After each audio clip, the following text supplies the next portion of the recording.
ritornelli ma anche fuochi d'artificio e voglia di divertirsi nei capoluoghi veneti. Ultimi preparativi per la notte di San Silvestro all'insegna delle misure di sicurezza. A Venezia attese 100.000 persone. Operazione della Guardia di Finanza di Padova, tolti dal mercato 150.000 petardi venduti ed immagazzinati senza le dovute autorizzazioni. 2 assalti al bancomat con esplosivo nella notte a San Fiora, nel Trevigiano. Gravi danni alla filiale, ladri in fuga con 1.000 euro a Santa Giustina in Colle, i banditi se ne vanno a mani vuote. Furto di una bicicletta, finisce in un pestaggio alla stazione di Verona Porta Nuova. 50enne tenta di fermare 3 malviventi che cercano di derubarlo e viene aggredito. 2 gli arresti, 15 giorni di prognosi per la vittima. Fuga di monossido di carbonio fatale per un medico austriaco in vacanza a Trieste. La moglie ricoverata in gravi condizioni, altre 9 persone intossicate, 2 in ospedale a Fontanelle. Malore durante la salita verso il sacrario di Cimagrappa, ha trovato senza vita lungo il sentiero direttissima a Pieve un 86enne di Tombolo. Dino Zanon, l'allarme lanciato dagli escursionisti. È trascorso un anno dalla morte di Mattia Coada, il bimbo del Lido di Venezia scomparso ad 8 anni. Nonostante l'autopsia non è stato ancora possibile definire le cause del decesso. La Basilica di Sant'Antonio, uno dei luoghi giubilari della Chiesa di Padova. Domani sera, al termine della celebrazione delle 18, sarà inaugurato l'itinerario in 10 tappe pensato per i pellegrini. Buonasera, ben ritrovati. Il telegiornale del Veneto dell'ultimo giorno dell'anno apre proprio con i festeggiamenti di Capodanno e partiamo con Venezia. Ci sono le zone rosse, varchi presidiati tra ingressi contingentati e appunto istituzioni di zone rosse, non solo a Venezia ovviamente, ma in tante altre città del Veneto. E sono 100.000 le persone che sono attese in laguna per la serata. Zone rosse, ingressi contingentati e aumento delle forze dell'ordine e dei mezzi pubblici.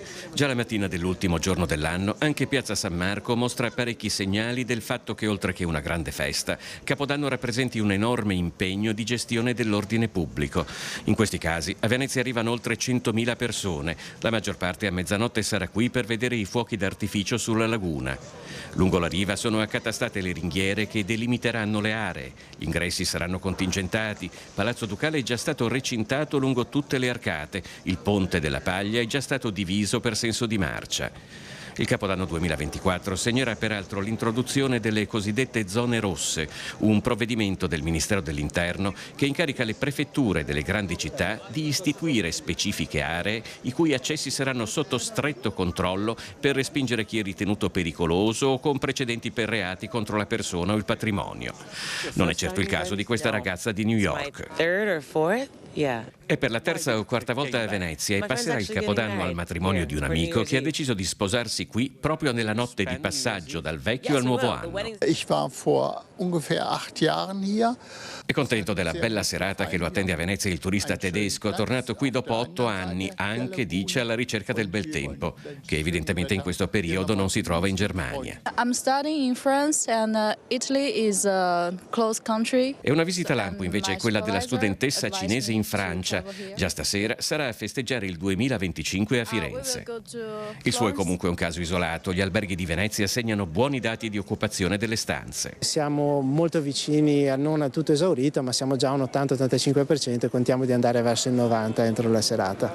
Il turista che arriva a Venezia per Capodanno è diverso dal turista che la frequenta nel resto dell'anno. E vuole vedere una città diversa, sicuramente meno affollata di quella che c'è nel periodo estivo, e vuole vivere gli eventi della città, perché non viene solo per dormire o stare in Piazza San Marco in questo momento dove siamo noi, che è bellissima, ma va per fare il cenone, per andare a vivere gli eventi all'interno di palazzi. Nonostante i grandi numeri, a Venezia si sta affermando un turismo alto. Il 63% dei posti letto è in alberghi dalle 4 stelle in su. Abbiamo 35 alberghi a 5 stelle, sono concentrati prevalentemente, la quasi totalità, nel centro storico. Poche città possono avere un'offerta di questo tipo e se pensiamo che nel giro di 15 anni siamo passati da 9 a 35 e con una prospettiva nel giro di altri 3 anni dove dovremo sicuramente superare le 40 unità. Il Capodanno a Padova invece è in Prato della Valle. Qui sono attese oltre 10.000 persone, oltre 200 invece le persone presenti per garantire la sicurezza. Sarà festa di piazza in attesa del 2025 a Padova, palco pronto in Prato della Valle, dove da questa mattina è iniziata l'operazione di chiusura dell'area, che sarà accessibile a piedi, fatta eccezione per i mezzi di soccorso. Una macchina imponente studiata dal Comune con prefetture e forze dell'ordine per far fronte all'arrivo di 10.000 persone solo nell'area del concerto di Alfa, nella zona davanti a Palazzo Angeli. 10.000 persone nella zona attorno al palco, quindi proprio sotto e in queste due ali che poi partono dal palco verso i lati del Prato della Valle, però effettivamente il Prato della Valle, lo sappiamo tutti, è una delle piazze più grandi d'Europa e quindi può ospitare molte più persone anche rispetto al numero di 10.000. Tutta l'area di Prato della Valle è sorvegliata da videocamere, oltre 200 le persone della sicurezza, presidiati i varchi di accesso dove saranno adottate le misure antiterrorismo previste dalla recente direttiva del Viminale. Tutti i varchi sono in realtà presidiati, tutti i varchi di accesso di strade che arrivano verso il Prato della Valle, barriere antiterrorismo per evitare che qualsiasi mezzo non autorizzato possa entrare e quindi poi si entra in una grande area eventi dove c'è la pista di pattinaggio, c'è il mercatino natalizio, ci sono gli stand. Numerosi divieti nell'area: non si potranno introdurre bottiglie di vetro, stop a fuochi e petardi, divieto di far volare droni e mongolfiere. Dalle 19 l'accesso al Prato della Valle sarà chiuso, ultima corsa del tram alle 20, il servizio bus si fermerà alle 20:30. Saranno a disposizione dei cittadini 4 parcheggi scambiatori al capolinea nord e sud del tram, al Parc Bembo e al capolinea Lagrange, collegati al centro e da bus navetta gratuiti. Una macchina avviata per una vera notte di festa. Intorno alle 11:20 salirà sul palco Alfa per questo concerto che avrà solo l'interruzione a mezzanotte per fare un grande brindisi tutti insieme qui in Prato e poi si riparte, tanta musica. Alfa, devo dire che è un giovane cantante molto apprezzato, ci chiamano veramente da mezza Italia per chiedere informazioni rispetto all'evento di questa sera. Al termine del concerto di Alfa la musica proseguirà con il DJ set di Albert Marzinotto. Poi c'è l'operazione della Guardia di Finanza di Padova, tolti dal mercato 150.000 petardi venduti e immagazzinati senza le dovute autorizzazioni. La Guardia di Finanza di Padova ha sequestrato oltre 150.000 fuochi d'artificio messi in vendita senza le dovute autorizzazioni e stoccati in violazione delle norme di sicurezza.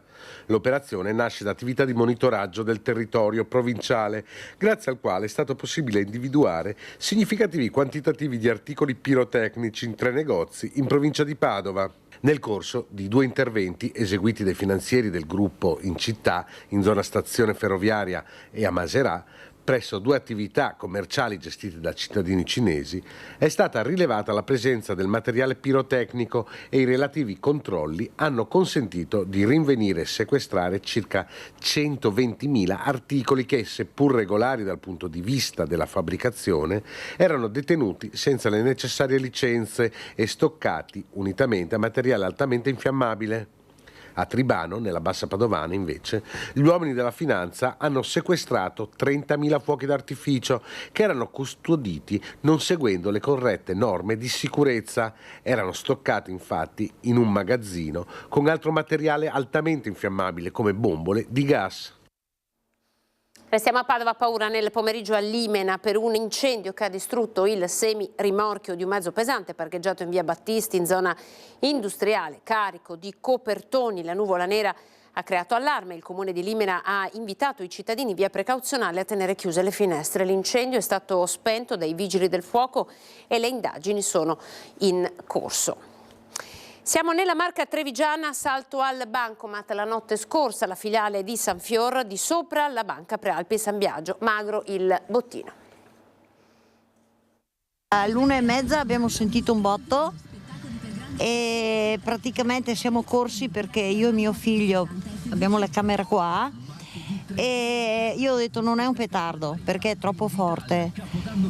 Siamo arrivati qua sulla finestra, abbiamo visto che erano in 5, uno era grosso e basta, in 2 secondi sono spariti. Cioè, Non c'è niente. Macchina di grossa cilindrata? No. La macchina mio figlio l'ha vista bene, ha preso anche i primi 2 numeri della targa, l'altro non è riuscito. Era tipo una Punto, una Golf, una macchina non grossa. Ci ha chiesto l'anonimato la testimone oculare dell'assalto al bancomat della filiale di San Fior di Banca Prealpi San Biagio. Siamo in via Roma, 2 passi dal municipio, e la banda di professionisti ha agito prima accecando con una bomboletta la telecamera di videosorveglianza e poi forse con una marmotta esplosiva o più probabilmente con acetilene o gas da una bombola ha saturato l'interno del macchinario per la distribuzione del contante, innescando l'esplosione. Un botto fortissimo che ha attirato l'attenzione dei fornai in quel momento all'opera. Un boato assurdo. Siamo andati fuori a vedere, ma sì, non ci siamo esposti perché insomma poteva essere pericoloso. C'era un bel po' di fumo e ci siamo chiusi dentro perché insomma non si sa mai. Ormai è la 3ª volta, lo stesso bancomat. Tanti i danni dall'esplosione, ma magro il bottino, legato all'aumento dei prelievi per le spese di Capodanno, che fanno sapere dalla banca comunque non supererebbe i 1.000 euro. Contante sottratto in non più di un paio di minuti, segno che la banda è esperta in assalti ai bancomat, così come il piano studiato per la fuga lungo la vicina via Firenze verso la bretella di accesso all'autostrada A28. Fuga ripresa dalle telecamere che sorvegliano ogni accesso al paese, fa notare il sindaco Gastone Martorell, tornato più volte sul posto per seguire le opere di sgombero, sentire i carabinieri e confortare il personale della banca. Sindaco che alla fine ai nostri microfoni sbotta così. Se non c'è una certezza della pena, chi delinque continua a delinquere e le forze dell'ordine, poveracci, fanno quello che possono e quando li prendono entrano per una porta e escono per l'altra. Basta. Non è che abbiamo tante cose da dire, diciamo sempre le stesse cose, però ci vuole un cambiamento radicale, ma questo mi pare chiaro, insomma, altrimenti non succederebbero su tutte queste cose qua. Nei paesi che ci stanno intorno queste cose qui non succedono, perché quando li prendono e fanno pagare. Altro assalto al bancomat, questa volta siamo a Santa Giustina in Colle, andato male. Ancora un attacco ad un bancomat, è il 4º in una settimana dopo quelli di Vo, Campodoro e Massanzago. Questa volta è successo alla filiale del Monte dei Paschi di Siena di via San Giorgio a Santa Giustina in Colle, nell'Alta Padovana. Colpo tentato perché, anche questa volta, come nei casi di Vo e Massanzago, i malviventi sono scappati a mani vuote.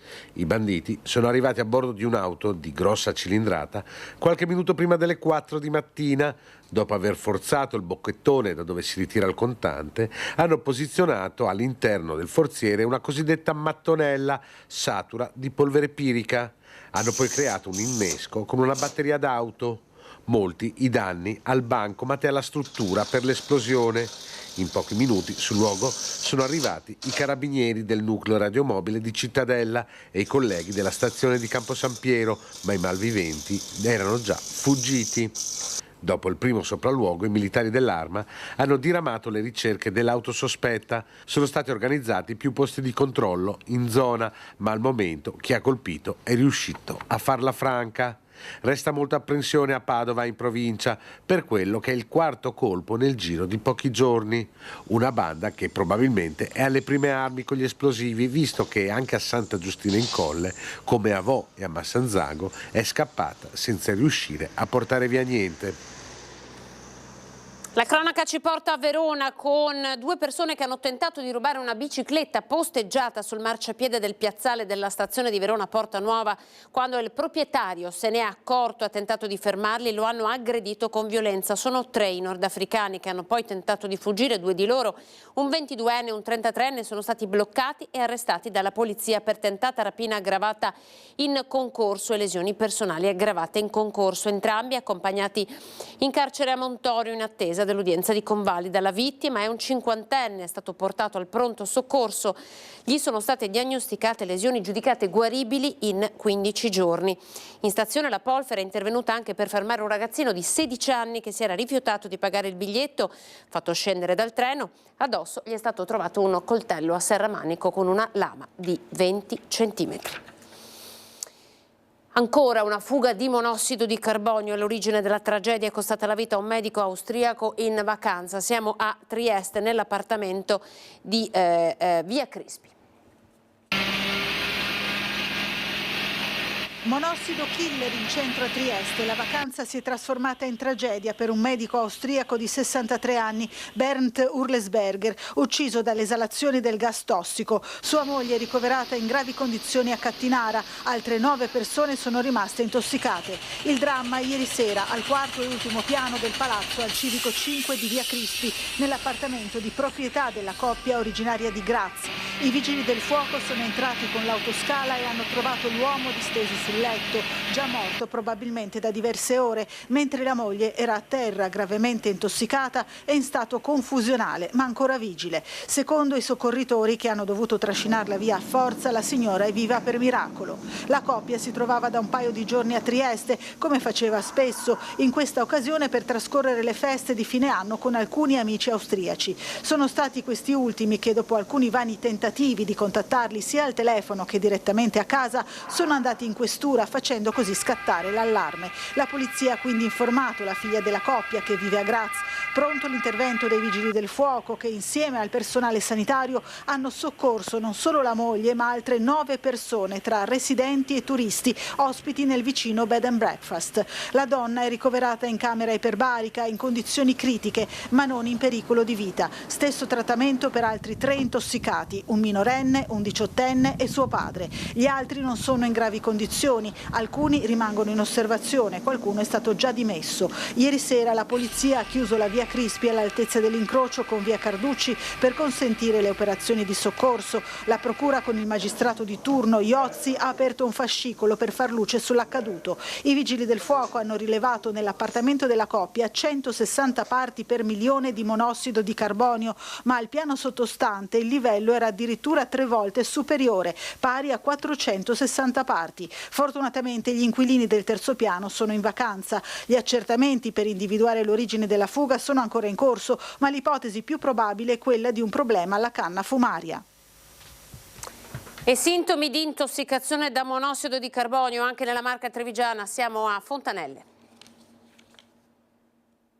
Un braciere artigianale e le ceneri ancora calde trovate dai vigili del fuoco, probabilmente utilizzato dai 2 inquilini della casa di Piazza Guglielmo Marconi a Fontanelle per scaldarsi, ma senza un'adeguata reazione dei locali.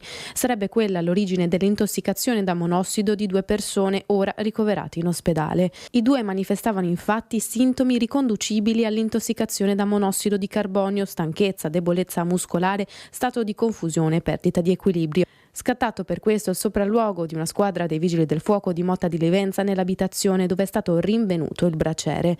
Non l'unico caso questo nella Marca, motivo per cui i vigili del fuoco raccomandano sempre l'installazione di apparecchi a norma, di eseguire le manutenzioni necessarie degli impianti, tra cui quelli dell'evacuazione dei gas nocivi, non utilizzare mai all'interno di abitazioni apparecchiature o sistemi di riscaldamento privi di canna fumaria, mantenere sempre aperti i fori di areazione e ventilazione presenti nei locali dove ci sono le apparecchiature di riscaldamento che permettono il ricambio dell'aria, evitando così l'accumulo di sostanze nocive. C'è già un primo danno causato dai botti di Capodanno. Siamo a Zanè, 2 ragazzini di 13 e 14 anni hanno esploso 2 petardi. Uno di questi sarebbe finito sulle chiome di uno dei 2 cipressi che si trovava proprio davanti al municipio. Le chiome hanno preso fuoco ed hanno intaccato quelle del cipresso accanto. 2 dunque gli alberi a fuoco. Per spegnere le fiamme sono intervenuti i pompieri di Zanè. Andiamo avanti, 86enne di Tombolo muore mentre affronta la direttissima. Siamo a Pieve del Grappa, la salita e poi il decesso.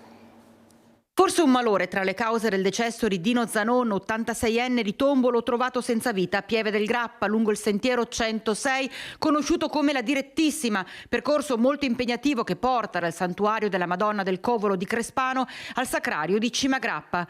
L'anziano è stato rinvenuto prono a terra da alcuni escursionisti che hanno subito dato l'allarme. Non si esclude che sia stato colpito da un infarto, causato forse dalle rigide temperature. Sul posto i sanitari del SUEM 118 pedemontana emergenza che non hanno potuto far altro che constatarne il decesso, e i tecnici del soccorso alpino che hanno provveduto a recuperare il corpo di Zanon e riportarlo a valle. L'86enne era molto conosciuto a Onara, dove aveva vissuto per anni con la famiglia e dove aveva gestito la sua attività di falegnameria. La sua passione per la montagna lo aveva caratterizzato da sempre e nonostante l'età non si era mai tirato indietro davanti a un'escursione, e proprio tra le sue amate montagne se n'è andato in questo 31 dicembre 2024. Si svolgeranno venerdì 3 alle 10:30 nella chiesa di Campagnola di Brugine i funerali di Catarina Grande, la 17enne morta nella notte di Natale. La giovane, che soffriva di epilessia da una decina d'anni, è stata trovata senza vita dalla mamma. Fatale per lei una crisi respiratoria sopraggiunta nel sonno. Giovedì sera alle 18 nella chiesa ci sarà una veglia di preghiera per la ragazza. Il giorno del funerale a Brugine invece sarà lutto cittadino. È trascorso invece un anno dalla morte del piccolo Mattia Coada, bambino di 8 anni del Lido di Venezia. Nonostante l'autopsia non è stato ancora possibile definire con esattezza le cause del decesso, e così i familiari disperati chiedono giustizia. Un anno senza Mattia, una tragedia senza fine. A un anno di distanza dalla tragica scomparsa di Mattia Coada, il bimbo di 8 anni del Lido di Venezia, apparentemente sano, che non aveva mai sofferto di patologie o problemi clinici pregressi apparenti, la sua morte è ancora avvolta in un triste e fitto mistero, senza alcuna spiegazione medico-scientifica. I familiari sono disperati e senza più pace da quel maledetto 28 dicembre 2023. Chiedono ancora giustizia. Una morte senza un perché, nonostante l'autopsia eseguita nei primi giorni dello scorso gennaio, quindi quasi un anno fa. I consulenti del pubblico ministero, dopo mesi di accertamenti e incontri, hanno riportato nella loro relazione che non è possibile stabilire con certezza quali siano state le cause che hanno portato al dramma. L'avvocato Augusto Parese, componente di un pool di legali che assiste la famiglia prostrata da un così grave lutto, fa risuonare lo stato d'animo della famiglia Coada. I genitori e i parenti del povero Mattia Coada vogliono la verità, vogliono capire cosa sia successo e porteranno avanti le loro richieste in ambito penale per comprendere se vi siano delle responsabilità di tipo personale o quantomeno di tipo strutturale in ambito civilistico assicurativo. La vicenda rappresenta ancora una ferita aperta che ha sconvolto l'intera comunità veneziana. A gennaio, dopo le festività natalizie, il pubblico ministero dovrebbe assumere le proprie determinazioni. I legali della famiglia ribadiscono la volontà di andare fino in fondo e si opporranno ad ogni eventuale richiesta di archiviazione. Abbiamo nominato un collegio di periti molto esperto, formato da medici legali e specialisti che ritengono che le nostre doglianze siano fondate.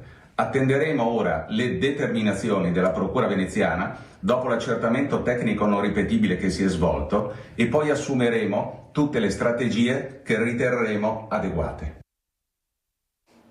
La Basilica di Sant'Antonio è uno dei luoghi giubilari della Chiesa di Padova. Domani sera, al termine della celebrazione delle 18, sarà inaugurato l'itinerario in 10 tappe, pensato per i pellegrini.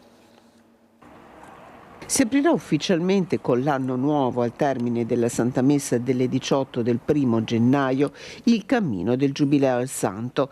L'invocazione allo Spirito, il canto del Veni Creator accompagnerà padre Antonio Ramina nell'itinerario che la comunità dei frati vuole proporre ai pellegrini che entreranno in Basilica in questo anno di grazia.